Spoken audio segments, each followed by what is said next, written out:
Tyler. Tony. Those Oscars were insane. Dude, that part. Did you see that part? Did you see when Will Smith smacked Chris? I can't believe Rock? it. I can't believe he did that. That's crazy. How could you do that? And it was weird. I can't believe more people weren't talking about it, too. Like, nobody even mentioned it. Did people just like talking about like Oppenheimer and stuff like that? Yeah, but, you'd think it would have been a big spectacle. But and I wasn't expecting that 2021 movie Coda to win Best Picture. That was it was just so good that they still had to give it. I mean, it's still the best movie that there was. So. That's crazy. It's weird. Nothing in 2023 was better than Coda. Yeah, I guess. Just further confirms it's clearly rigged. Like, they don't actually listen. They don't even watch the movies. They probably didn't even watch any of the 23 movies when they nominated Coda. True. Who is Oscar anyway? That's what I'm saying. I'm going to beat him up. Doesn't know what he's talking about. But we do. So let's get into it. Because we're the best boys. Oh. Because we're the best boys. No, that was a different podcast name. Sorry. The Oscars. It's coming back, finally! Once a year! The Oscars! Let's do it, baby! Holy shit. Previously on the Off Angle podcast. The next one is the Oscars. It's where two unqualified boys angrily discuss the world's best movies. Okay, so we will have to kind of change our personas a little bit, but we're going to have to be angry all the time.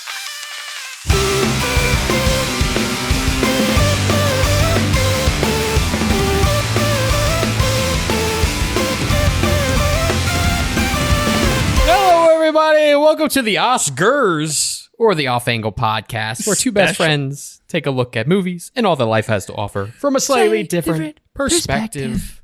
I'm Tyler. And I'm Tony. And we're here to discuss movies, the Oscars. Actually, you can call me Lisa Nagaib. Lisa Nagaib. And Dune Part 2. Yeah. Are you going to worship me the way he was worshipped? Yeah. That's like, if your significant other doesn't treat you like he does. True. They ain't the one. They ain't the one. True. Okay? But yes, we'll be getting into Dune Or you can Part call 2 me later. Usul. Okay. I'm not going to, but that is another suggestion. A lot of fucking names in that movie. There's probably more that I'm not even thinking of. Yeah, because there's the Chris Red Hot Rock. Right. That's exactly. Like, how many movies, how many names is there? Anyway, I'm ahead of myself. We'll get there. Yeah. But I do have an exciting discovery to start us off, because last episode you made the joke because it was Leap Day. You made the joke about frog movies.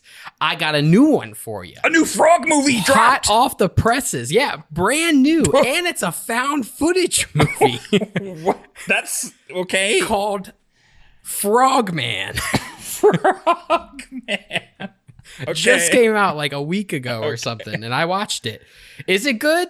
Not particularly, but does it have a frog? Oh boy, does it. Frogman. It's about, I don't know if it's a real cryptid or story, maybe it actually is, but it's about a cryptid, kind of like a Blair Witch type story of this frog man, this like human-sized frog that like has a wand or something and is like lurking in the woods, Blair Witch style. Wand, okay. And, these people, he had captured it on tape when he was a child, and nobody believes him. They think it was faked or whatever. And he's like, nah, I'm going to prove him wrong. So now he's an adult looking to prove the existence of said Frogman.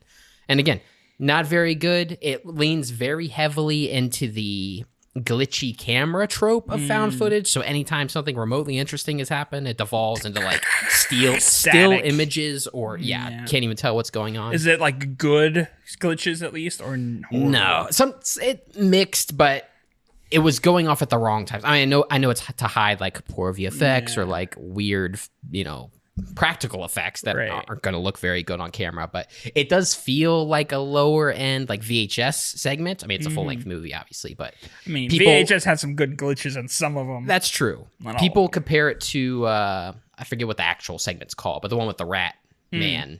Like, it has some moments that could have been really good if it wasn't going overboard with the glitches and stuff. Well, fun fact. Okay. The director of Frogman, Anthony Cousins, also directed a horror short called Every Time We Meet for Ice Cream, Your Whole Fucking Face Explodes. That sounds like a pretty big problem. Yeah. But what? So every time we meet, the face explodes. So does that mean it gets reconstructed before the next time? Like, why does it stop going out for ice cream? I don't know. It's a 7-minute short, so it's very watchable. I see the trajectory from there to Frogman. But what was cool about it, obviously I didn't get it. I wasn't that into it. But before the movie came out, you could buy it on VHS tape. So that's kind of cool. To really fit the aesthetic. And then do what with it? Buy a $1,000 VHS? Correct. God. But yeah, so I'm not even saying I would recommend people watch it. Even if you like found footage, I don't know if I'd recommend you watch it. But I mean, just found it interesting that there's a movie called Frogman. I like Frogman. It's got a cool cover. It does have a cool cover. That's why I was like, oh, they put some work into it. The Croaks are no hoax. Is what it says on there. It's pretty fun because I think it might be a real thing because they like go to the town and there's like a whole merch shop with like all these frog puns and like there's a lot. They could have put that much effort into it, but I feel like it might actually be a local legend in this place. It's called Loveland. I don't know where. I forget what state it was in, but yeah. Either way. But yeah, so the Oscars happened for real. 2023 Oscars. Yeah. I feel like this was one of the more tame Oscars. I didn't watch it, but for the sake of just, I didn't hear much drama from it. Yeah. Like normally there is. So I guess that's good. Yeah. And I feel like most of the people I expected to win or wanted to win did win. Yeah, true. So I don't think like the biggest upset for people were best animated film went to The Boy and the Heron. With it was pretty much that or Spider-Man. I've not seen The Boy and the Heron, so I can't weigh in on that. But people were not like, oh, this shouldn't have won. But obviously, a lot of people love Spider-Man, wanted Spider-Man to win. And then probably the biggest upset was that Emma Stone did win Best Actress over Lily Gladstone in Killers of the Flower Moon, which is what we wanted. That was our preference. I mean, Lily did great, but I mean, that category was pretty stacked. A lot of those people did very well. True. Such as Sandra in Anatomy of a Fall. Yep. People really wanted Lily Gladstone to win. Yeah, which I mean, like, they both, either one would have definitely deserved it, which I did see people saying, like, dang, I wish Lily won, but, you know, Emma was very good as well. Yeah. She deserved this. She definitely deserved the win. I mean, it's just a better movie. Sorry. Right. I agree. It's just like... I'm sure Lily Gladstone is no less talented, but like it matters. The context of the movie fucking matters. That's why the thing exists, you know? And plus she just had more, like it was centered around her, way more screen time. I mean, Lily had a good amount too, but like the movie was completely focused on her, on Bella But not Baxter. like in a way that was like felt Oscar baity. It was just like a really hard, very focused main role. Correct. Yeah. That had a lot of range. Yeah, it was uncharted territory. Yeah. That is not a part anyone else has played. Right. I mean, other than that, I feel like everything, like Poor Things won for like, you know, a bunch of the set and like costume design and that sort of thing, which, Oppenheimer, of course, Best Picture, which I don't agree with that, but was expected. I wasn't surprised that Oppenheimer won too much stuff. I agree. I mean, sure, Cillian Murphy as Best Actor, I don't really have a good argument against that. That's great, sure. That's fine. He deserves an Oscar after this amount of time. But did Robert Downey Jr. deserve Best Supporting Actor? That's what I'm saying. Like, and not, I mean, he was great in the movie, but like, he didn't have too much. Like against Mark Ruffalo and Poor Things, for example. That's what I'm saying. I mean, even Robert De Niro did great in Killers of the Flower Moon. Like, compared to his past, I don't know. I mean, we haven't seen American Fiction, so I can't weigh in on that nomination. Ryan Gosling, you know, did great as Ken. Don't give me wrong. That too. I mean, everybody, you know, people liked him better than what's her name with Robert Downey Jr., everyone's like, it's gonna be Robert. Like, there was no competition. Basically, was the mindset. Which what? Some people wanted Mark Ruffalo, but like it was almost unanimous that it was going to be Robert Downey Jr. That's just what everyone thought. And I'm like, I don't know. I felt that he would. It wasn't even that memorable of a performance. Like, right. It was fine. It was very good. It served the movie, but it wasn't like he was a main focus emotionally or like. I feel like there wasn't much time for it to really shine. Though I know sometimes these awards are also kind of like legacy based of like they deserve it after all this time. Like last year with Jamie Lee Curtis winning for Everything Everywhere All at Once. where it's like she was a pretty minimal part of that movie, and if anything, it should have been, the girl that played, was a major role. But it's like in honor of her legacy, she's done so much work, so it's like that gives her an extra bonus point towards her winning. It's just, I don't know. Best director, Christopher Nolan, sure. Don't really have arguments against that. I mean, the movie was very well made for sure. Best visual effects, Godzilla -1, baby. You got to see it. Hell yeah. Best original screenplay, Anatomy of a Fall. Can't argue with that. That's a good category for it. Best original score, Oppenheimer. Sure. Why? That score was ass. Compared to the Poor Things, for example. Yeah, Poor Things is definitely my vote. Creativity and interest and like it was emotional, unique and memorable. Oppenheimer was just Christopher Nolan, the two people talking on a field. Right. Like, I feel like it was less memorable than some of Christopher Nolan's other stuff. Because like it was constant. Very memorable. There was no like this. It was just like every scene needs to have maximum epic horns music. I mean, it makes me feel the suspense of what's happening, but it was, just not very memorable or unique in my opinion. Yeah. Best cinematography also went to Oppenheimer. No. Sorry. No. Yeah, best makeup and hairstyling, best costume design, and best production design all went to Poor Things, which is pretty hard to argue against, other than maybe costume design going to something else. But definitely not any upsetting there. Best film editing. I never know how to judge what won that? Best film editing. Oppenheimer. Yeah, it's a tough category. It was Anatomy of a Fall, The Holdovers, Poor Things, and Killers of the Flower Moon, and Oppenheimer. Best sound is Zone of Interest, which we haven't seen, but given that it's very heavily reliant on the sound, as far as I'm aware, that makes perfect sense. Yeah. Overall, I don't think Oppenheimer should have trumped quite as much as it did, but nothing I'm like, super upset, don't understand it at all, but I do have my preferences. I need to watch Oppenheimer again, though, because... Yeah, that's true. My experience, Oppenheimer was like the final hour of it or so. My tummy was not cooperating. I was like, I gotta shit, dude. So I was distressed the whole last hour, but I didn't want to leave. And it was, which we discussed at some point. I can't remember if it was on camera or not, but that it feels like it's going to end at a certain point, and then there's another like 30 minutes. I'm like, oh my God, when is this over? Yeah. But so I was like a little distracted during my watch of it. Gotta get that app. Yeah, but I do have it. I just didn't turn it on. Run Pee app. Is that what it's called? Run Pee. Yep. Nice. Which tells you when to go pee, and it gives you a little summary of what you'll miss if you go pee during that part.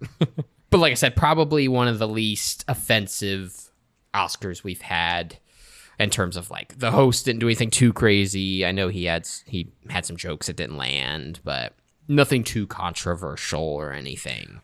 Boring. Yeah, I don't know if that's a good thing or a bad thing, but hey, we'll take it. But it feels good that I actually, most of the, at least the big categories, we had actually seen the movies. I could actually weigh things in that won. True. I could weigh in on if I thought it was deserving of said win. Mm-hmm. So that feels good because, like we said, I've rarely watched all of the nominees, especially before it even happened. So I take pride in that. Yeah, Oppenheimer. It's boring. Sorry, dude. Sorry. Yeah, I'm genuinely surprised it did as good as it did. Not at the Oscars, but just like success-wise, given it is, a long movie, rated R, biopic. Just because Christopher Nolan was like, yo, holy shit. What the fuck? He's insane. And then like, people are breathing again. Like, okay, no, he's fine. He can still make a passable movie. Yeah. See? And they're like, oh yeah, please applaud it. Please keep doing this, Christopher. Yeah. And obviously Barbenheimer as well helped a lot. Yeah. Well, why didn't Barbie win stuff? I mean, I won a couple things, right? Yeah. Won Best Original Song. True. The Billie Eilish song. But Billie Eilish won that. Yeah, right. Okay. Which I read a post. So she has 2 Oscars now, which is more than some people. Yeah. It's just like 22 or something, 23. Deserve. Which I haven't even heard the song that got her the first one. Was it the James Bond song? Yeah, but I don't even. I mean, I might have heard it at the time, but I don't remember. Yeah. Yeah, it's crazy. I mean, she's very talented, and Phineas is very talented, but yeah, that's insane that she's managed to accomplish that. A very talented person who happens to also be a little bit of an industry plant situation, but that's okay. It's a banger song. It's on my playlist. I like it. It's really good. But yeah, suspicious. That's all I'm saying. Yeah, a little weird. People just be pushing the fuck out of her everywhere since day one. Aren't they? Are they related to someone famous too? I can't remember. Yeah. Are they nepo babies? Oh yeah, that's what I mean. Like they're. Oh, their whole family is like, right. Big money. Gotcha. Big money. It's not like, this person who's just like, making music. It's like, no. Just happened. Here's $20 million. Go make an album. It's like, okay. Still deserving, though. They're still good. Yes, that's what I'm saying. Like, I'm not hating. They have the talent to back it up. I'm cool with that. Let's see. I got more topics, but did you have anything in particular that's happened? Because we haven't seen each other in 2 weeks. Anything interesting other than sickness? Or I'm always sick, baby. Yeah. I tell you about some of the things I've been watching. So on TikTok, I keep getting very bad versions of ASMR. Okay. Very bad. Right. Like there's this guy, you've probably seen him because I don't spend more than 5 seconds, but it keeps coming up. It's a guy. I don't know if it's a guy or girl or what, but it's a guy. It's a little skeleton man, and he's got a pot full of like stones and bones and freaky stones stuff. And bones, and he's just stirring the pot. Okay, and that's the whole thing. Is he just stirring the pot? It goes, and this little skeleton guy, and he's stirring the pot. You don't like that? What are you gonna do? You're just sitting there watching it for an hour, just stones and bones through that pot, bro. Yeah. And then there's this other lady who I came across, but she's like a parody ASMR person. So she's like, and then she'll take out like a cheese grater and just start fucking. But like and then she'll go back and forth, like she'll bait, I mean, and that's like a very obvious joke, but it's like you have to have the timing and like the noises. You gotta lure us in first. Yeah, it's like, oh, do you feel it? Yeah. Do you feel it on your scalp? She starts getting fucking weird. Aggressively more angry. Literally. It's beautiful. It's fucking insane. Which there's news just came out. Well, I mean, it's been potential, but now it's, so there's a bill being passed.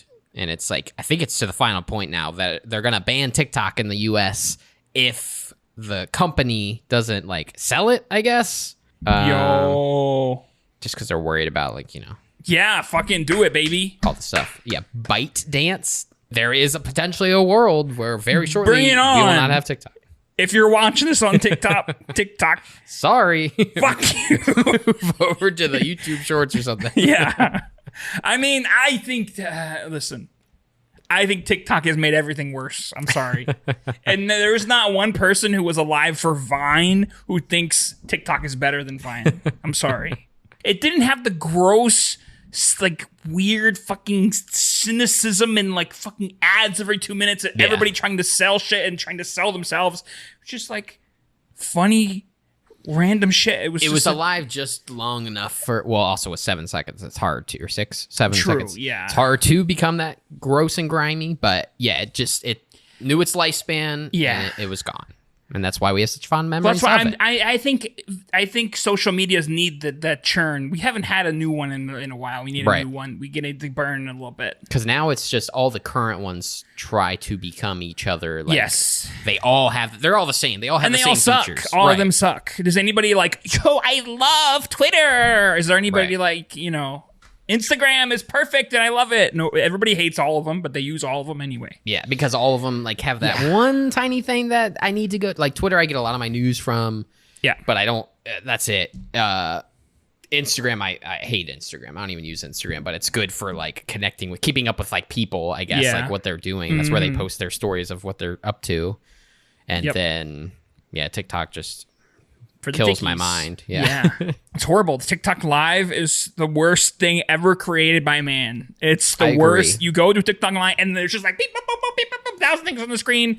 People are just like they're farming like people who are watching for 30 seconds. Thank you for the galaxy. Yeah. I mean, even outside of just the NPC stuff, nobody's like having an actual live stream like a Twitch or something. Almost every single one is like with the purpose of just to gain followers, gain money, there's always a gain. Like I said, it's like they don't expect anybody to watch longer than 5 minutes. They're just finding people like, yes, stay for 30 more seconds. Stay for 30 more seconds. Because it's rare that someone is like, I'm genuinely going to sit here and watch this live stream on my phone. Because they're most of them are fucking ass. Because they're not incentivized to have any long-term viewers or long-term community. Like, right.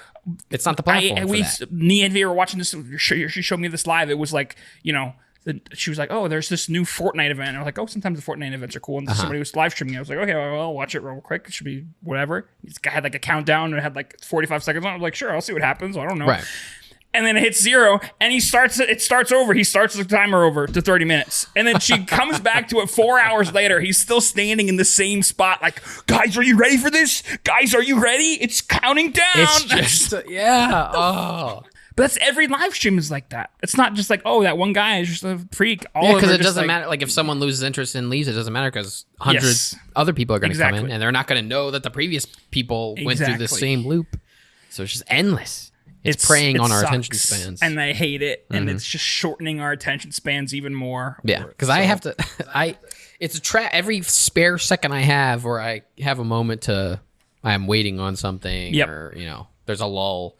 I just throw on the TikTok because I can go on there for 35 seconds and have a good time, Yep. And I don't want to be like that. I held out for so long before downloading it. And then when I did it, became a degenerate. I held out much longer than you, but now it's part of my daily routine as well. Exactly. So get rid of it. Bye. Good riddance. Since the day it came out, people were like, this thing is bad news. Yeah. Not because it sucks, but because, whatever. They got our data. They're spying on us, whatever. Because it's, it just happens to be slightly tied to Chinese government or whatever the fuck. That's the way it is, man. Just watch out. Wait for it, dude. You know what's coming up next? Temu talk. The Temu social media. Yes. How can we make everything worse than it already is? When you open it, fucking 10 wheels start spinning, saying you've won, saying you got picked. Yes. Me, I got picked. Yes. Swipe the wheel, spin the wheel, spin the wheel. Yes. Choose your 18 free gifts. You got 25 points. Yeah. Send all your information. Send this to all of your friends now. God. Yeah, it's sad what we've devolved into. I mean, everything, even YouTube is devolved, but I think YouTube is definitely the best. The best still currently. Yeah. Like it's the things that suck about it that are horrible, but right.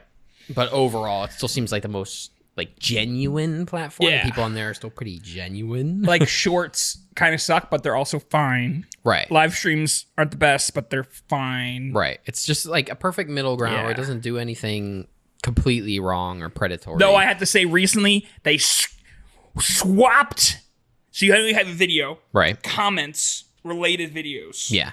They swapped the comments and the related videos, so the comments are on this little box on the side. I saw someone talk about it. It hasn't happened on my end. It's horrible. That's why I downloaded like a thing that swaps it back for me. But like, yeah, well, I don't like. I get some decisions, but I don't understand why people would ever make decisions that completely move around. Because it's like they want you to like watch more videos, watch more, make the related videos take up the whole screen. But then they're just minimizing the conversation again. Like they everyone are in every wants. other I always read the comments. I'll read the comments while I'm watching the video. Like, that's half the part. Like if I want to watch another video, I know where they are. I'm gonna find them. I'm gonna click on them. They're still in my line of sight. But all the different companies, I feel like, just want to minimize all of the conversation. Like if it's a bad video, no, you can't talk about it's a bad video. If it's a good video, too bad. Because then there's a chance someone's going to click off of it too quick. True. We need them to form their own opinion. Okay, they got to stay on it. Watch it all the way through. True, dude. Did you see that one dude that like cracked the system and found out how to get like incredible retention rate on his video? He recorded the video at 2 times speed and tells people to play it back at half speed so you can actually understand the video. It's a very short video, but because of that, YouTube thinks they watched it for twice as long. So as if they watched it like 2 times through or just spent a really long time on it. So it has like over 100% retention rate because people are watching this 1 minute video for 2 minutes. and it Hell has like a yeah. lot of views, and it's in the algorithm because YouTube's like, oh, people must love this video. Everyone's watching it. Hell yeah. So it's genius. Meanwhile, I'm watching everything on like double speed because my attention spans True. in the yeah. gutter. I But always speed things hey, up. whatever. Some people just talk slow, man. It's true. I'll be watching at like 1.5 times speed and it sounds perfectly natural. Yes. And then I go back to normal. I'm like, why? Hey guys, today we're gonna be showing you how to. Exactly. Okay, dude, what the fuck? Exactly. Because I started doing Life's that with short. my podcast. And even if I go to our podcast, we're talking a little quick. And I'm like, that's because I feel like we talk at Yeah, a normal rate. Or maybe it's just because I'm used to, we're used to being on camera and that sort of Communicating. thing. You don't have all day, Efficiently. people. yeah, I mean, you don't got to be like, blah, blah, blah, blah, blah. But exactly. people can keep up with you if you talk Have a you little seen quicker. the people on YouTube and other places, I guess too? Almost Friday TV. That doesn't sound familiar, no. They're really good, and they've been kind of At least I don't think so. popping off a little bit. Okay. They got some bangers. Do like comedy videos, like 5 minutes ish, but they're like, generally speaking, like high effort, Okay. like cinematography and everything wise, budget, whatever the fuck. And I like it, and I want to be like that. I enjoy that. They're funny and they're good, and I like them. I mean, I mostly just want to not copy them, but copy their Right. format, not their content. The exact videos. Yeah. Because that's how we started, was our silly skits and everything. But now that we have the professional, the actual skills to make good looking. We don't have the Content. skills these people have. Well, yeah, okay. I want to though. I don't understand where these people. What do they? What are they? Where did they smoking? come from? What are they smoking, dog? I don't know. It's all right. There's only one way to get there. You practice. Just do some freaky experimental stuff, I guess, dude. Yeah. Which is always what I've been talking about anyway. At least we have some skills. We have more equipment than we did. We have, lights and sound and cameras. We have vocal Plural. cords. Yeah, We have we do. mouths Mouths. that go like this. Yeah, Blah, blah, typically. blah, blah. And one final little tidbit before we go to the break is it's from a while back now. It's been a month or so, but I went to Wawa. It was kind of late, maybe Went to like Wawa. midnight or something. Went to Wawa. Okay. I was going inside, and there was a guy trying to sell me just Bluetooth, just like generic store brand Bluetooth headphones. He was trying to get money, but rather than Inside the Wawa? no, right outside Okay. the Wawa. Someone that would be asking for money, but rather than just being so deliberate about it, he's like, $5 for these whatever janky ass Bluetooth headphones. Sure. And I was like, I don't have any cash on me, so I just went in, got my stuff. Then I realized I did have cash from something else. I had been gifted, I think, for one of the holidays or something. I was given cash. I was like, you know what? I hate having cash anyway. I'll give him $10. I had $10 on me. So I was like, here. I was like, I don't need the headphones. Just sell them to someone else. Like, just take the money. I'm good. And he's like, well, I got to give you something. And I'm like, what do you mean? And he's like, well, I actually do like spoken word poetry and like freestyle rapping and stuff. I could give you like a sample or something. I got to give you something for your money. And I'm like, okay, sure. So he's like, all right. Then he starts just going off on this like slam poetry style kind of written dialogue about like, it was getting really political. Well, first, before he even started, he's like, are you a Trump fan? Because I'm about to go in. And I'm like, go for it. Do whatever you got to do. So he just starts going off with like, there's some rhymes here and there. Like solid 2.5 minutes go by of him talking. He's like, he stumbled on his words, like, sorry, I messed up. And he shows me his notebook and he's like flipping through. He's like, so it's like a 6-page thing. I'm about halfway through right now.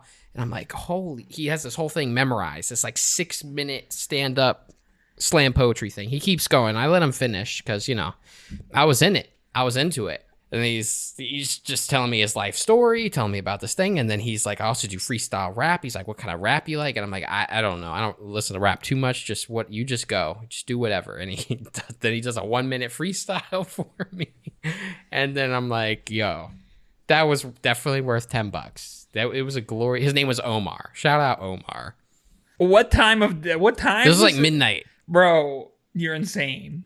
You're fucking insane. There was other people going in and out of the store. I Okay. wasn't by myself. Okay. I was standing Jesus. next to my car, Because one like hand on that's the a door. thing people do, right? And they're like, gonna hey, get- do you have $1? And they take out your fucking wallet, and then they're like, "Oh, he's got cash." I already had the cash in my hand coming out of it. I kept everything on me. I stayed by my door. Okay, he seemed genuine. There was other people around. There's almost always a cop in that parking lot, so I was making sure I was safe. All right. Jesus, it was a good price of entry. Okay, $10 for that. It was beautiful. What a character that guy is. But I was not disappointed. Nice. Not disappointed. Thanks, Omar. Hell yeah. Well, that's about it. I think it's time we take a break. Okay. So we can get ready to head into the desert. Yeah. And discuss. Oh, but before we take a break, I just want to read this for you real quick. Okay. Trump, more like take a dump. He's a trash man, but he gets the cash, man. I can't believe. So you met him too. You saw Omar. Yeah, right. You know. All right. Well, the other 5.5 pages coming up right after this, baby. We're here for the interest of missions, and today we are sponsored by Sprite. It's Sprite, 0 sugar. That's right, baby. Right. We the Sprite boys. We the Sprite boys. We the white boys. We the white boys. We the Sprite boys. It's all right, boys. White boys. We the Sprite boys. Getting real tight, boys. Oh, God. There's 0 sugar, though. 0 sugar. Hey. Because you got all 0. the sugar. I got it all. I took it from all the Sprites. All you got left is 0 sugar Sprite. Drink it up all day and all night. Thanks, Sprite. Thank you. Especially if it's from McDonald's. That McDonald's Sprite be hitting. Welcome Politics. back. More like pile of dicks. Oh. Taxes. I want to eat snackses. Well, you're in the right place, baby, because it's snack time. It is snack time. But I do want to quickly say, in regards to our little intermission section, out of all the people that I know that have watched it, nobody's like called any attention to it. Do you guys like that segment? Do you like us making little freestyles about random brands? Because nobody said yes or like nobody's talked about it. I'm just curious. Do you guys like it? Do you not like it? I don't know. They like it. I want to feel people. They like it. I mean, the brands love it. That's why they keep sponsoring us, obviously. They like it. Well, how else are we going to... It's not for them, okay? That's true. That's true. It's true. It's for the big... Curious. It's for the big heads, you know? Right. Come on. You're right. My priorities are out of line. But we're Backies with the Snackies, as always. With the Snackies. It is my turn for another Korean snack that I have no idea what it is. It looks like it's got... I would assume that's coffee and like a cheesecake or something on the package. It looks some like sort a of cheesecake. A lot of my box was desserty items, which is fine because yours are usually savory items. So that's, or at least in that first box. Camera. Sweet pleasure with iced Americano, and then it says, I think it's a cheesecake flavor. I love iced Americano. That's my favorite. New York cheesecake. So yeah, sweet pleasure with iced Americano, New York cheesecake. So yeah, I got it right. Coffee and cheesecake. I don't even know what it is. What type of item cheesecake. it is. It's an iced Americano, dude. It's like crackers. How is it? So they're coffee and cheesecake flavored crackers. Crackers, okay. They're just... Yeah, they just crackers. How did they pack that flavor into a iced cracker? Americano? I thought it was going to be a pastry of some sort. All right. Jesus. Okay. I'm not a big coffee guy, but I do like cheesecake. I think it's just going to be slightly sweet crackers.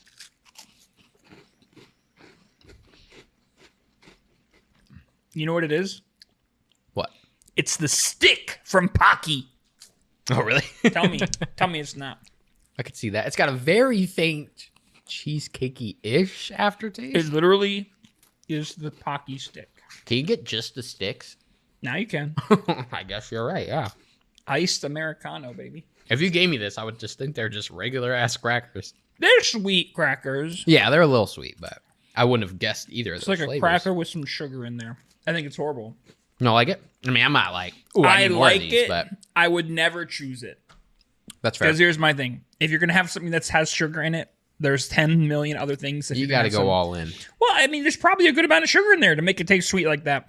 It's like for whatever, True. how much 5-10 grams of sugar, you taste something. There's definitely better things. Yeah, and if you're gonna not have sugar, you just get normal crackers. You're right. It's this weird middle ground. I don't get it. Well, I have another, not snack, but these came, I don't know if you want to do it, but these came in my pack too, of face masks of various flavors. We got a green tea collagen essence mask, aloe, and herb. And look at this nice woman on it. She's got almost abnormally pristine, smooth skin. Do you want soothing convergence nutrition, moisturizing, or firming moisturizing? But what's health? the flavors? Green tea, aloe, and herb. Which one is the aloe one? Soothing convergence nutrition. Oh, I want to converge right now. There you go, baby. I'm gonna go herb. I can't even open it. Oh God. Oh, I don't know if we could do this right now. This is horrible. It's so wet. Slimy. Oh, I don't know, man. How do you put this on? What the fuck is this thing? This is a torture device. Oh no.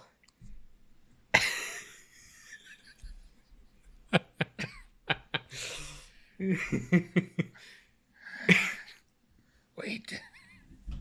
Oh. Oh god, it smells. It's way too strong on my fucking face. Wow, I feel so soothed. You're like a masked wrestler. Arrakis. Dune. We cannot waste any wood. These masks collect our sweat. Not a drop. Oh. Oh.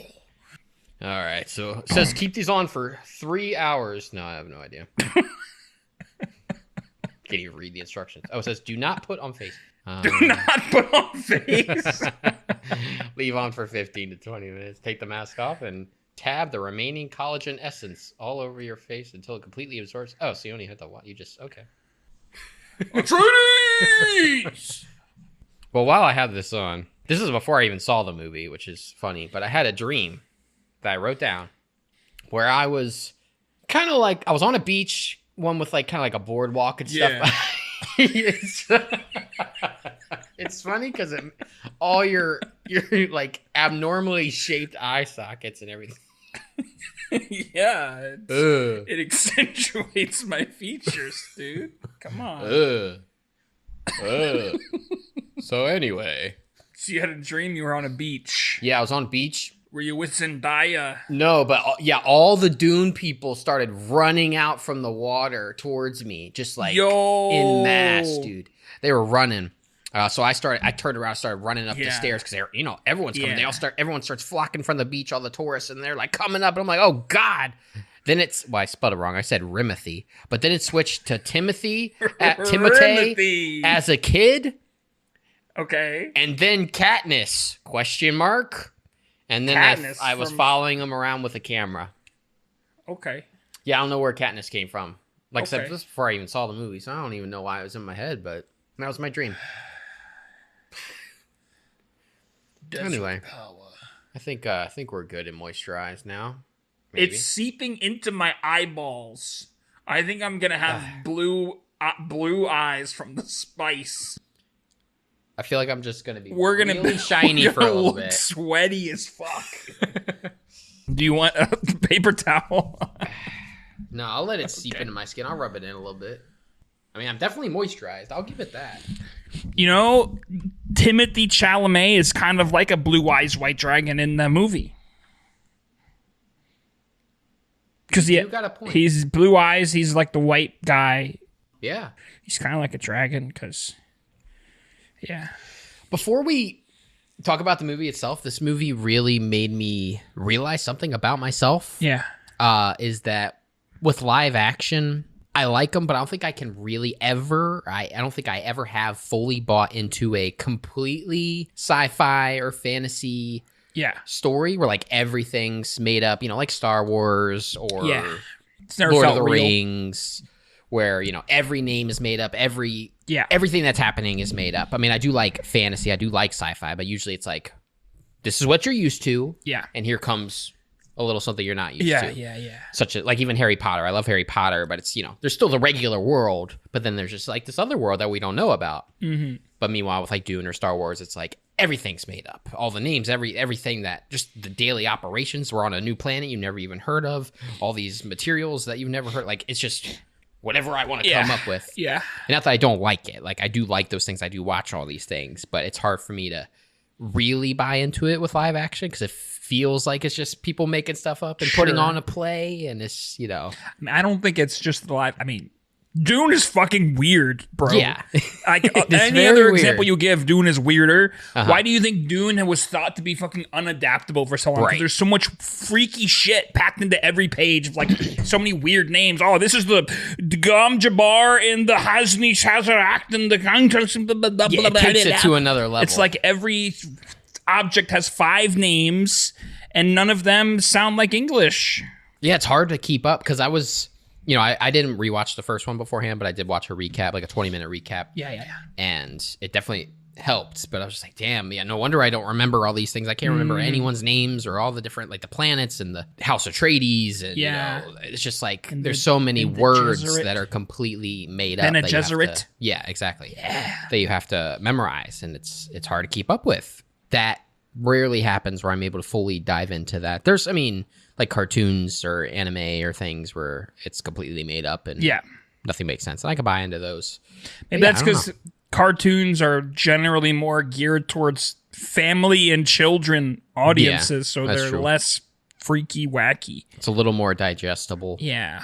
But with that being said, I did highly enjoy this movie. I did highly enjoy Dune, and I did...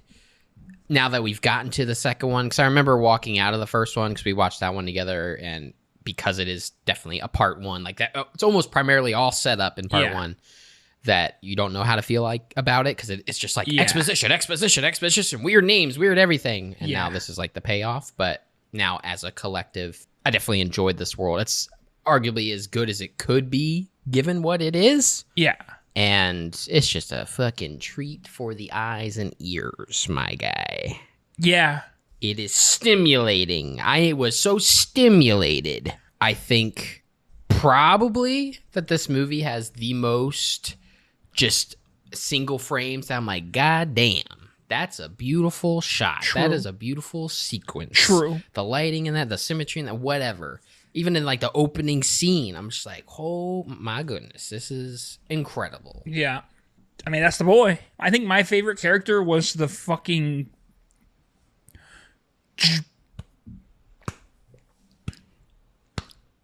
The thumper things? The thumper. That's my favorite character. It moved the plot forward more than any other single person. And it was used about 30 fucking times in the movie. Thanks, Thumper. What does the thumper remind me of? It reminds me of a real life object, but I can't think of what it is. A real life object. I was going to say a bubble shield from Halo 3. No. Like, it reminds me of some real thing that I've held in my hands, like when I was a kid. I think you're thinking of like a Beats pill. No. Nobody's thinking about a Beats pill. Nobody has ever thought of Beats pill other than what's his fucking name in Transformers 4 when he's like, the pill. Yeah.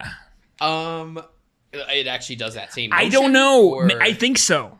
And it's shaped exactly the same. I don't know what it is, but my brain There's like knows. the slap chop. No. It's like something. It's like a part of a toy or something. Something that I would have played with when I was a kid.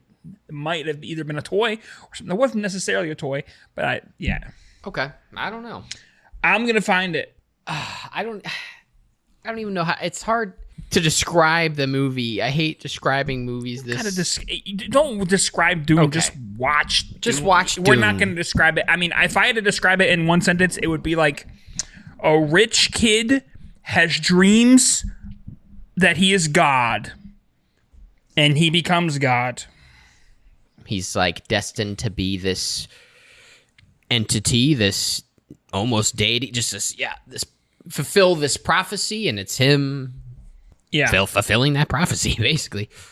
And just, there's a war for this planet going on because it has an important material, the spice on it that everyone is after. It's basically just an allegory for like oil and trying to control countries that have oil deposits and that sort of thing. Yep. But with a bunch of jibber jabber, hibby jibby, weird names and sci-fi stuff thrown on top in a good way. Yeah, basically. If you can see it in theaters, I would definitely recommend it. It was the first one too. I remember really enjoying the theater experience. It's got great sound, great music, fantastic visuals. Like, it's definitely a popcorn theater experience, IMAX, biggest screen you can see experience type movie. The first one's long and could be a little boring potentially, but I think the second one kind of fires on all cylinders and keeps it pretty action-packed. There's a lot more action. There's a lot of action. But overall, I would definitely recommend it if you're at all into that type of stuff. And yeah, I think we could just go into specifics and spoilers and everything. Basically. This movie is not really about the spoilers. It's just about fucking... It's like you already know everything that's going to happen because you kind of already saw it in the first movie. Yeah, I don't think... There wasn't really any surprises in the movie. Not really. It's just the spectacle of watching it unfold that is why you're going. Especially if you've seen the first one. I feel like you can kind of, for the most part, suspect where it's going. But yeah, so spoilers, I guess, for Dune Part 2. Ruckus. I guess Dune Part 1. I haven't seen Dune Part 1. For Dune in its entirety. The old Fremen name. The Fremen. Yeah, what's your Fremen name? Ricky. Yeah. Ricky. Yeah, we gotta love Paul and Duncan, Idaho. Meanwhile, everyone else is like Gagujagung. Like weird names. How did bro get the name Idaho? I don't know. I'm surprised that stuck around. One of the worst states we've got, and that one stuck around. I mean, they give us potatoes, but... Did the author, Herbert, whatever the fuck, did he write it before Idaho was a state?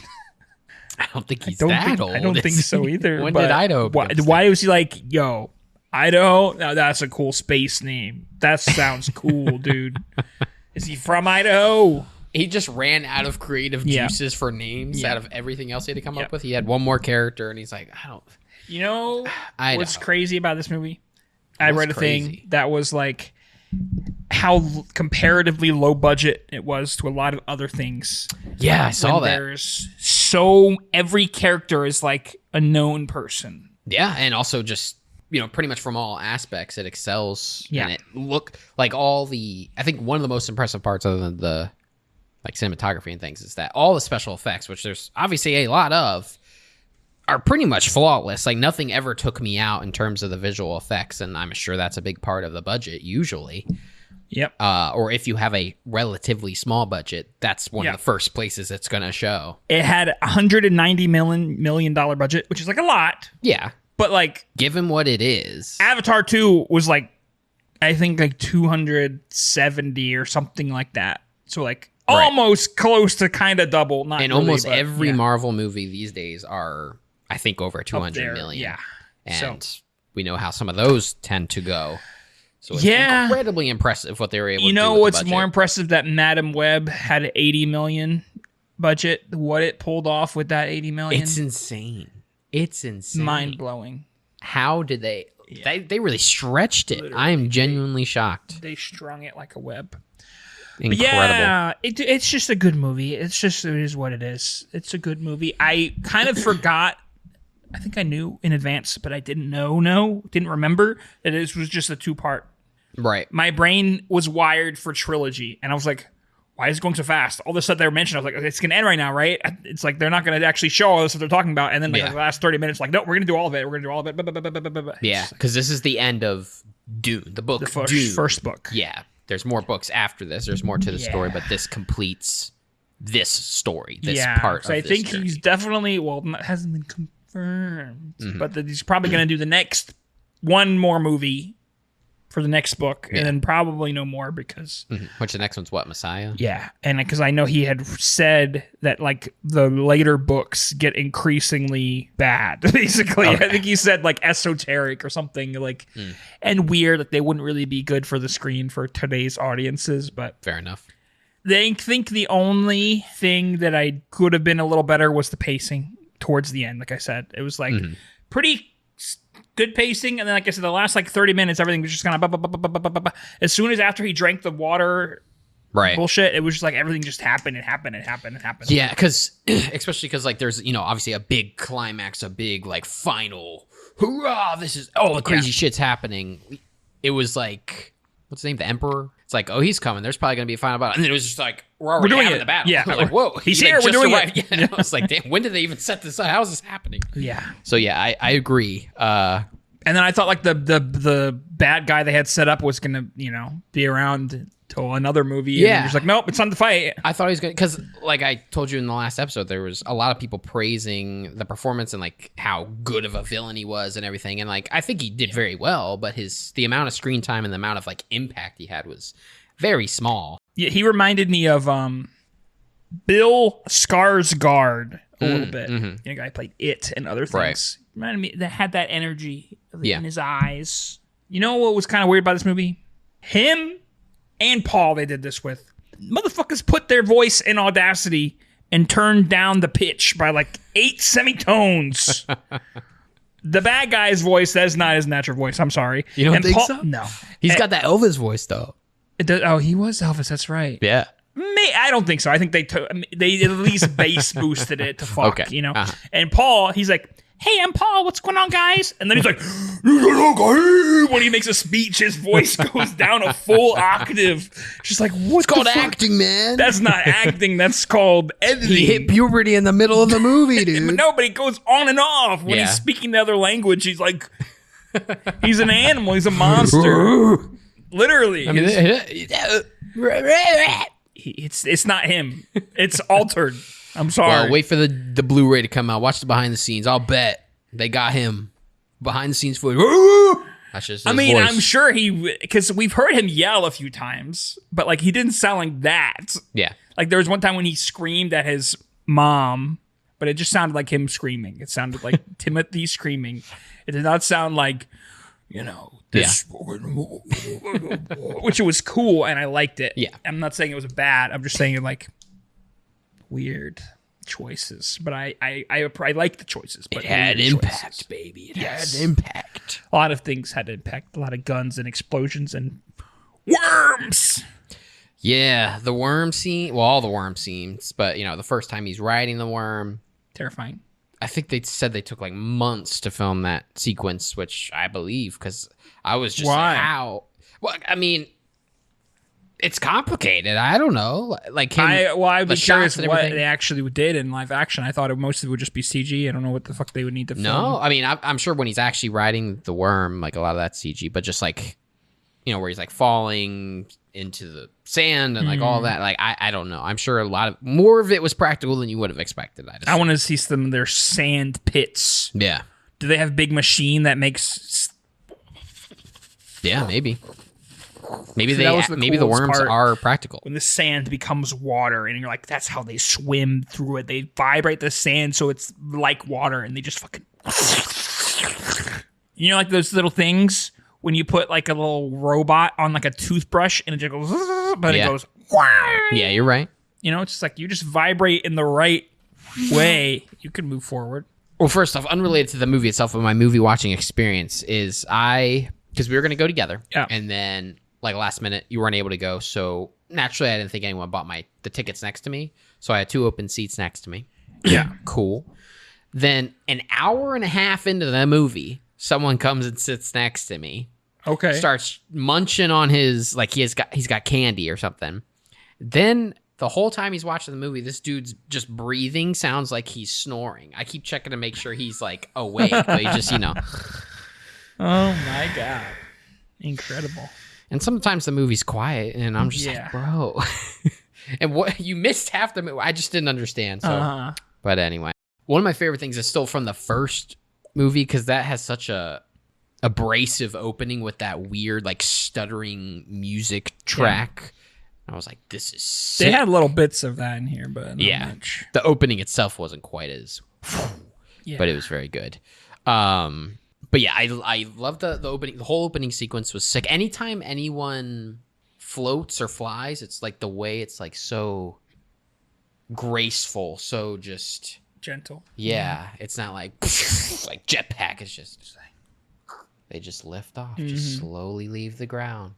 Yeah, it's so otherworldly. I want to see an 8-hour version of the movie where they explain a lot of my questions. Because I'm sure there's explanations for so much shit right that I don't know. Tony. That's called the book, Tony. You read the book. What? There's a book. What?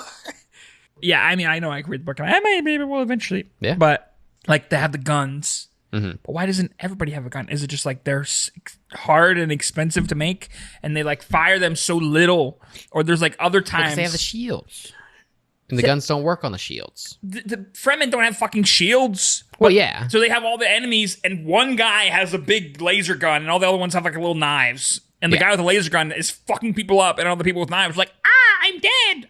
It's like, Well, it just probably isn't worth putting the have resources into something that doesn't work on most of their and then enemies. like other things, it's like I don't know, some of the things with just like the way things are done, like they're putting bombs on, like there's a harvester and they're putting bombs on it, they're doing freaky shit, and then they're just like, oh yeah, by the way, we have lasers, just go wow, and cut it in half. Those were like those seem overpowered. These sand people just cut this giant. But like, why thing didn't they in just half. do that from the start? Why do you need to do anything? Why do you need to go fight? Just fucking blow the whole thing up and kill everybody. Yeah, like they gotta like hide and come out of the sand and everything. When it's like, no, you could just snipe them from halfway across the desert with a giant laser. Yeah. I mean, the weaponry's sick. I loved it. Like, they have those like magnet things that like just from like across. Just that was cool. That was cool. It's like, this is sick. And then her How? rocket I have launcher's another sick. question. Everything's How sick. did that one guy manage to be let live? Be let live? The old man. I recognize your steps, old man. Yeah, I don't know. Because what happens in the first one? What happens to him? I don't even remember. It's just, I don't even think we see like what happens to him happen to him. We it's just see him assumed fighting 'cause and everyone fighting. else dies. Yeah, he's just fighting a million people, but like obviously everybody there died. Right. It's Yeah, I like, don't what know. happened to him?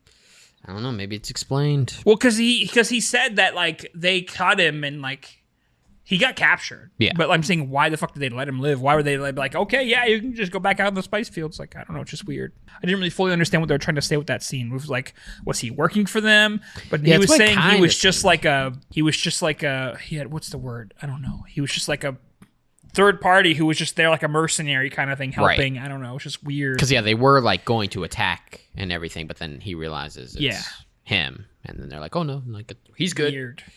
But yeah, the opening scene, like I said, I love the opening scene. It just has some sick visuals of them coming down or going up the mountain, and they're weird floating, and that was sick. I really enjoyed the scene with Dave Bautista's character where they're like in the fog and the smoke and the dust, and they start fighting, and then he's running away, and like in the distance you see like the giant explosions like through the dust. Like, that's sick scene. Yeah. Obviously, what was your opinion on the I can't remember what the planet's called, but the black and white planet with the black sun? Yeah. Where we first are introduced. It was weird. It was cool. It kind Butler. of gave me like, I don't know, felt like Mad Max or something. Mm-hmm. I want to say they said they shot it with like the infrared cameras or something to get that effect, or maybe in because like in Mad Max, you got all these bald dudes, weird, freaky machinery, freaky stuff, just brutal people. This weird society. It's kind of like that. It was cool. It was weird. I wish we got to see more of it and understand more of it. It was just kind of like, here it is, and there it goes, and it's gone. That's what I'm saying. This thing could have been split up into another movie. Yeah, literally. I'm sure, there's plenty of books to dive more into it, but it was cool. It was pretty It was cool. lame what they did with the guy, with the people. It was like, hey, that whole fight scene. Uh-huh. It was fucking lame. Trying to make him seem like a badass because he fought one guy who was not drugged. Right. And was like probably, severely malnutritioned and beaten and fucked up and tired. I mean, he's, apparently an incredible fighter, but he also only had one like sword or whatever, while the other dude had two. And I mean, then he, I don't think it's that impressive. Well, you beat one guy. I don't think it is either. Yeah. And you've beaten like 10 dudes. And the guy got stabbed by one of the other people in the middle of the fight. Yeah. Just like, what but he's the warrior, man. He's so good. He's crazy. He licked his knife and stuff. Yeah, I guess. And he slit people's throats for no reason. I guess. He's badass. You know who like I would never want to be in that world? Like one of the like war advisors. Because two of them we see they just say something like, "Hey, I think we should." Yeah. Oh yeah, he gets his face slammed. And another one just gets just like or something. What the fuck?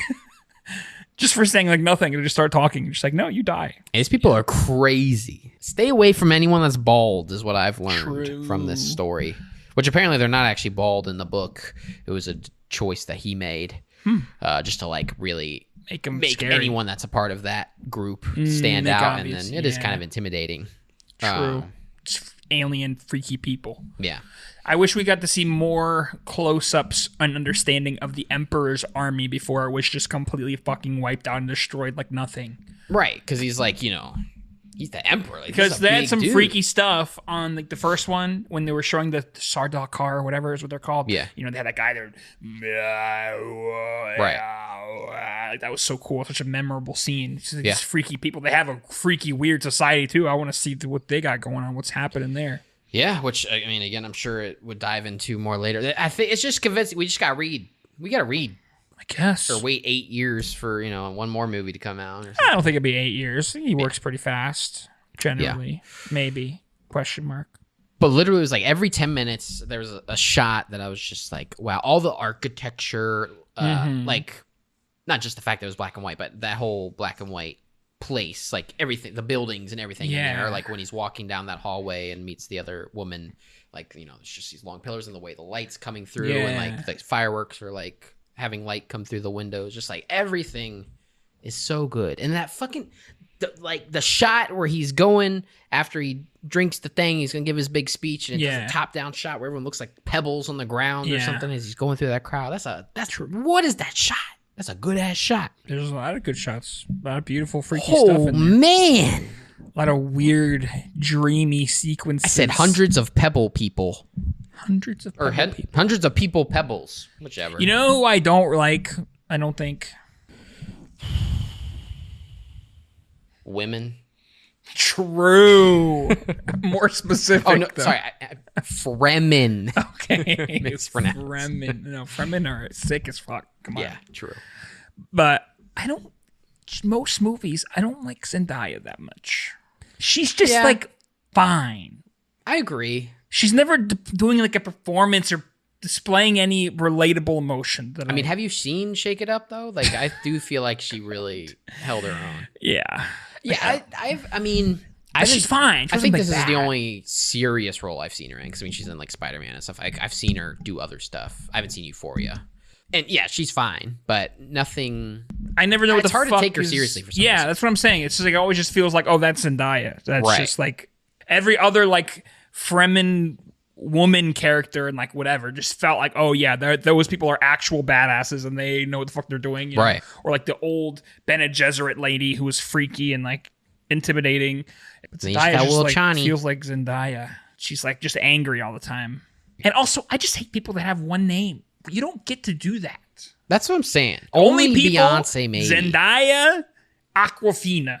Name another actress, actor, anybody who just Beyonce? Like Adele. She's not. Those aren't actors. Those are actors specifically. Yeah, because musicians, it's like an artist. It's like not the same as an actor. Like the character. Do you understand what I'm fucking saying? Yeah. No, I got you. Yeah. Aquafina though. Just to be in the same bucket as her, I would add a last name. I would give myself a last name to get out of that bucket. It's not. You don't get to have I mean, I guess it's like a stage name, whatever. But it's like that's not what you. That's not what the industry is supposed to be. You know? Yeah. I don't know. No, I agree. I mean, give her a last name, and I'll be more. Well, we got to see Challengers. Whatever that movie's called, the tennis movie that she's going to be in. I keep seeing the ads for the She was in a movie for recently that people liked, right? Yeah, like I said, I haven't seen her in many serious roles. This is the only serious role I've seen her in that I can think of. Other than that, I just know her as Mary Jane and whatever her name was in Shake It Up. The Greatest Showman. Oh, yeah. I do like The Greatest Showman. I like The Greatest Showman a lot. I haven't seen it. I really enjoy it. It's probably one of my favorite musicals. I don't know. It's just because the music hits so good. The story's whatever. Like, the movie itself is whatever. But, like, I just love it. It's a feel-good movie for me. She stars in the music video for the Zendaya song "Swag It Out." For some reason, I feel like I've heard that. Probably. Yeah, I'm almost positive. I couldn't tell you right now off the top of my head what it sounds like, but I know for a fact I've heard it. Yeah, so maybe that's a hit. That's going to be on my Spotify Wrapped for sure this year. So, what do you rate Dune? Well, I know the first Dune, I gave it 8. Yeah. I did like this one better. So it's either like a high 8 or a 9. Like, for what it's as good. It's just such a spectacle. Like, I appreciate it on every level. Like it's just, it's Star hard. Wars. Yeah. For not dumbasses. That's a little bit harsh. Star Wars is good, but it's like this is an actual Star Wars if effort was put into it. Yeah, and it's like I can buy into this world more than I have with other things. Yeah. Because like the performances are good, the like I said, just the world building, the shots, like everything feels real as it can. Like it's portrayed in as best of a way as it possibly could. That I don't see how this type of movie, something could be more enticing for me than this movie in this space. So that's why I think I could comfortably move it up to a 9. But if not, it's a very high 8. I think so.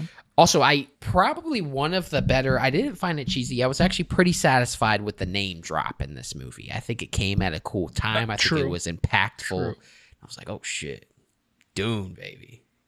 I mean, it hardly even counts as a name drop. I mean, it's not a cool name to say, to be fair. Because that's why the book is called Dune, because it's the name of the planet. Right. It's like, I mean, it wasn't like a plot twist or something, like, but it was just like, cool. That's it. We're going to have a Star War. Yeah. Yeah. But it was cool. I liked it. It did feel cool. I was like, yo. Yeah, it was so serious. Like, but it feels like Arrakis would be the Fremen name, and Dune would be the white people name. But what do I know? It's a different world. Yeah, this is like, what, 20,000 years in the future or something? A long time in the future. One of my major gripes, other than, I mean, the final fight was good. I'm fine with that. But the Baron and also, I can't remember his name, but Dave Bautista's character, both of their deaths felt very quick and unsatisfying given like their importance, especially the Baron, their importance. But people, I did see comments of just like, it's almost more realistic that way because that's how it happened, like actual war. It's not like there's going to be some big triumphant battle with every bad guy. It's just, he's dead. I cut his throat. He's gone. But it was a little unsatisfying, especially Dave Bautista's character, because it's like, he walks up the stairs and it's like, no, you're not getting away. We're going to fight. And it's like, ching, ching, dead. True. Like, okay, that's fine. So it was a little anticlimactic, I'll say, but minor complaint. I think, like I said, it just plays into the weird, there's a little bit weird pacing, but I think it's cool, especially if he does make a third movie. I hope it like zooms out a little bit, because from what I understand, the books aren't just like Paul Atreides adventures. It's kind of like more Star Warsy, where Star Wars isn't all about just Anakin Skywalker. It's like there's lineage and there's I would other imagine things that's happening. like Dune is learning about Dune and all this stuff through the eyes of not only Paul, but the people observing Paul and his uprising. But now that we got an understanding of what's happening, we understand this, now we can look at the bigger picture. See some other characters and zoom in on their stories and whatever the fuck else is happening. Yeah. Also, I love, because it was in the first one especially, just the voice. Oh, every time the voice is used, it always hits me, man. I love whatever effects they do to make it really cut through. I read a little bit about that. Okay. Because I saw this image, and it was the entire editing timeline of the movie, Dune 2. It was the whole movie. It was just like, this is the timeline. And it was like fucking insane, obviously. Right. It was like a monstrosity. Like, I don't even want to think about. So it took to an article just like with the editor and like some of the other people and just reading about shit. And for the voice, I know one of the things that they did, among other, deepening and bass boosting and whatever, blah, blah, blah, is they would like, because what the voice is supposed to be is like calling upon the ancestral knowledge and calling on ancestors to like whatever. So like they layered in like voices of like witches and like old people and like other people like on top of it. So they had like multiple people record each of the lines that like are spoken that are supposed voice. to be like the Bene Gesserit ancestors, like speaking through his voice. I see. Yeah, and they kind of layered it and like that's dope. Did some freakiness. Because I remember like first hearing it when we watched the first movie. I was like, whoa. Yeah. Oh shit. Yeah. I'll do whatever you want. Just tell me, Paul. Another fun fact. So in Dune 1, remember the scene with the hunter seeker?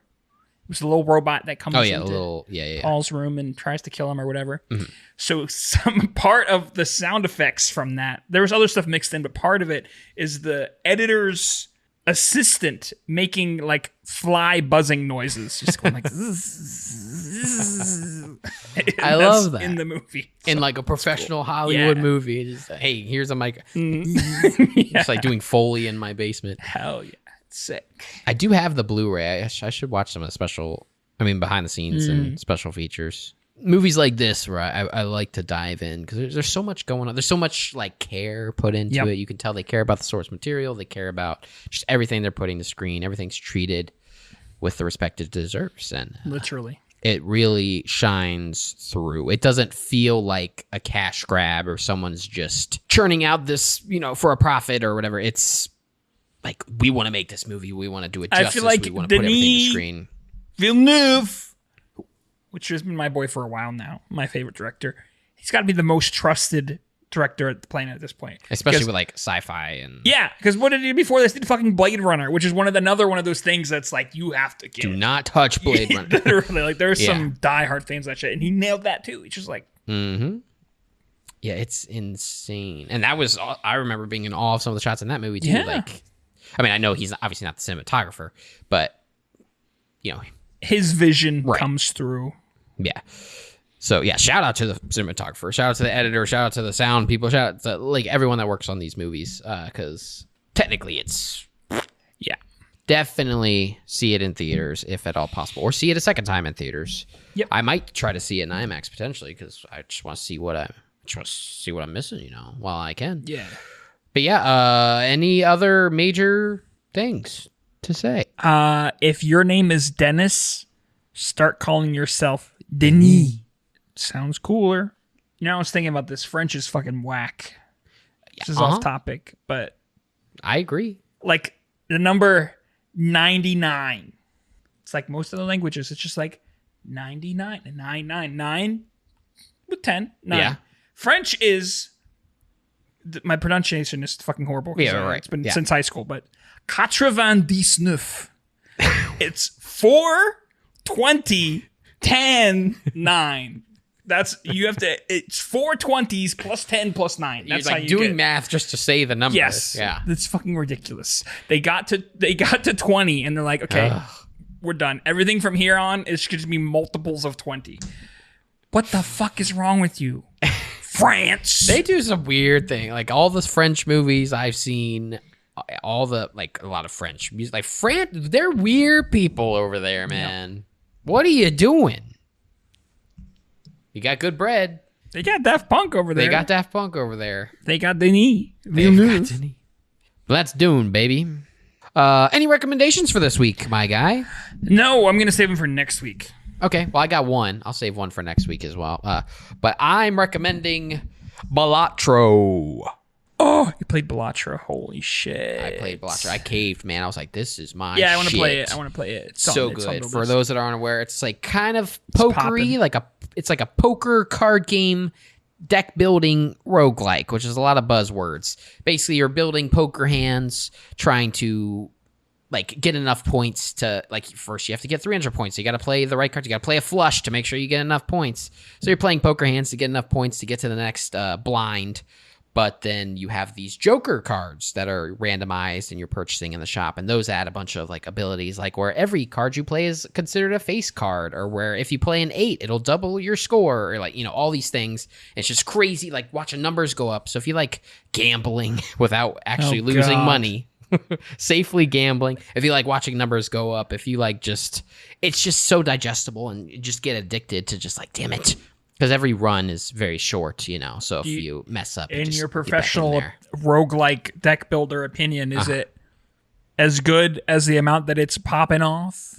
I'd say so. There's a lot of content. There's 150 Jokers. There's a lot of randomizability. I don't think... Because there's not, with Slay the Spire or something where you're, fighting stuff. There's obviously more variation, because really the only variation here is just RNG of I hope I pull that 6 of diamonds so I can get this combo I'm trying to go for.